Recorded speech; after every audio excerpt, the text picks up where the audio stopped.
Di sini saya akan menjelaskan sebuah program program yang digunakan untuk menilai kelayakan beasiswa menggunakan dua metode kecerdasan buatan, yaitu forward chaining dan backward chaining. Sebelumnya, apa sih sistem pakar itu? Sistem pakar adalah program komputer yang dirancang untuk meniru proses pengambilan keputusan seorang pakar. Dalam konteks ini, kita akan menilai apakah seorang mahasiswa layak menerima beasiswa berdasarkan 3 faktor, yaitu IPK, jumlah tanggungan orang tua, dan prestasi. Kemudian yaitu forward chaining. Forward chaining adalah metode penelaran yang dimulai dari fakta, kemudian mencari kesimpulan berdasarkan aturan-aturan yang ada. Selanjutnya yaitu backward chaining.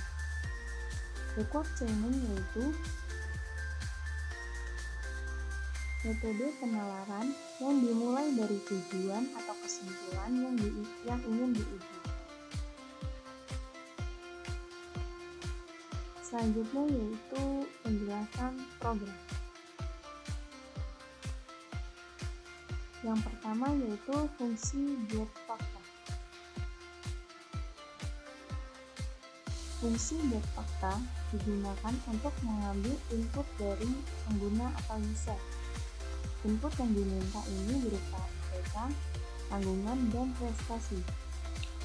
IPK di sini menggunakan tipe data kelas, tanggungan menggunakan tipe data integer, dan prestasi menggunakan prestasi. Selanjutnya, pattern. Pattern di sini berarti hasil inputan dari IPK, tanggungan, dan prestasi ini akan disimpan dalam bentuk dictionary dan dikembalikan lagi untuk dianalisis. Selanjutnya yaitu fungsi forward chaining.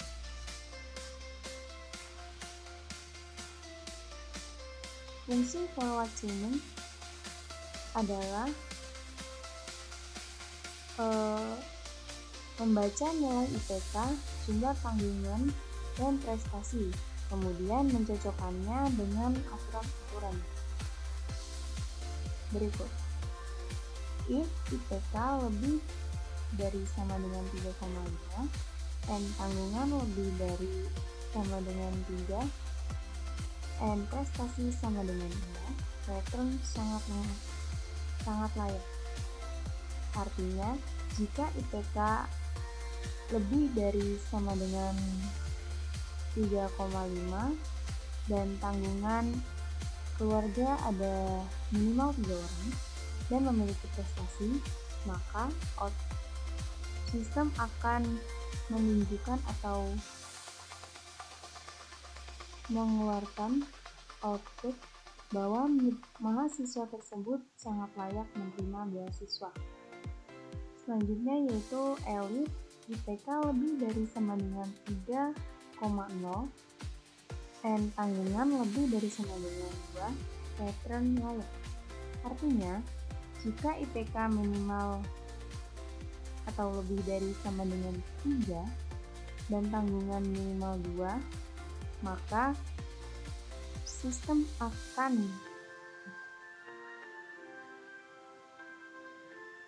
mengeluarkan output layak. Artinya, mahasiswa tersebut layak mendapatkan beasiswa.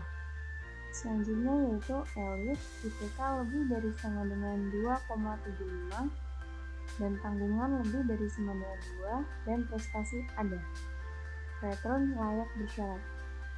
Artinya, jika IPK minimal 2,75 dan tanggungan orang tua minimal 2 dan memiliki prestasi, maka sistem akan mengeluarkan output layak bersyarat. Artinya, mahasiswa tersebut layak mendapatkan beasiswa tetapi dengan syarat. Selanjutnya yaitu else return tidak layak. Artinya, jika data yang diinput tidak memenuhi semua kondisi, maka sistem akan menunjukkan bahwa mahasiswa tersebut tidak layak mendapatkan beasiswa. Selanjutnya yaitu fungsi backward chaining. Fungsi backward chaining meminta pengguna atau user untuk memasukkan tujuan yang ingin diuji, seperti sangat layak, layak bersyarat, ataupun tidak layak.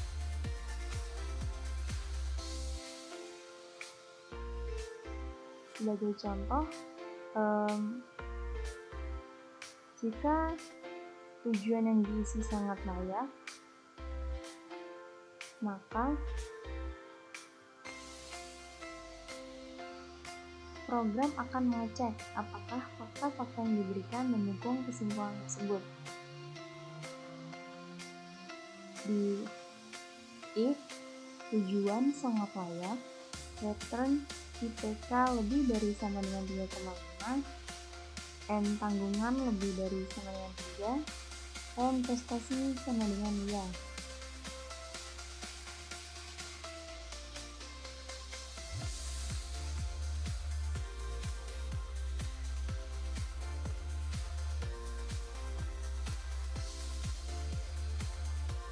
Jika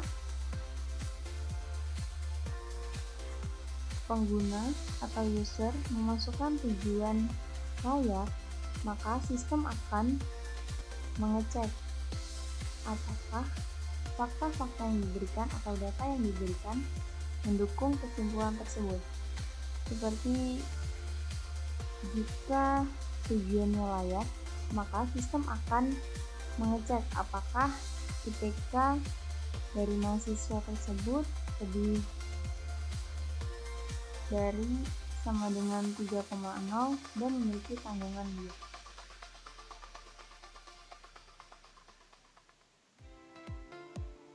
Dan jika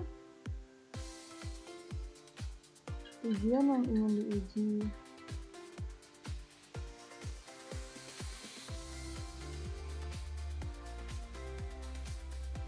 tidak sesuai dengan aturan-aturan ini, maka fakta tidak mendukung. Selanjutnya yaitu fungsi main.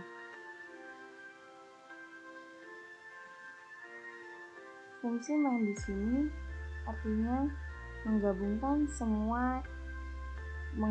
semua program.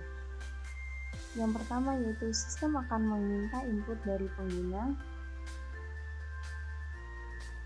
lalu hasil forward chaining akan ditampilkan. Selanjutnya yaitu hasil dari backward chaining. Selanjutnya yaitu cara kerja sistem. Yang pertama yaitu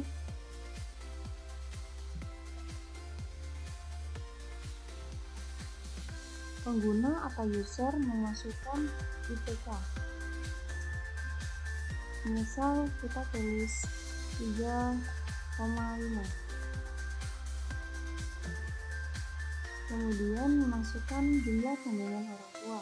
Misal kita tulis 2 orang. Selanjutnya yaitu memasukkan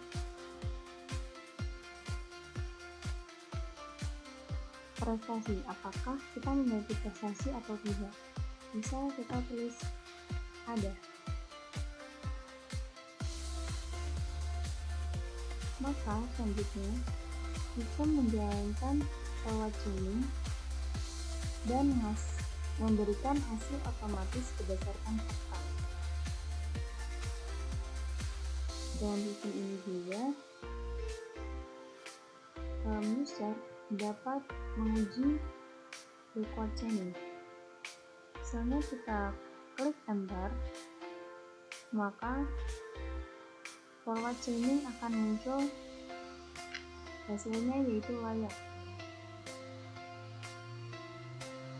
Dan kemudian user akan menguji backward chaining dan memilih tujuan, misalnya layak. Tujuannya yaitu layak sesuai dengan forward chaining. Maka akan muncul fakta mendukung tujuan. Mungkin itu saja dari saya. Sistem pakar ini menunjukkan bagaimana teknologi sederhana bisa membantu dalam pengambilan keputusan berbasis data dengan menggunakan metode forward chaining dan backward chaining.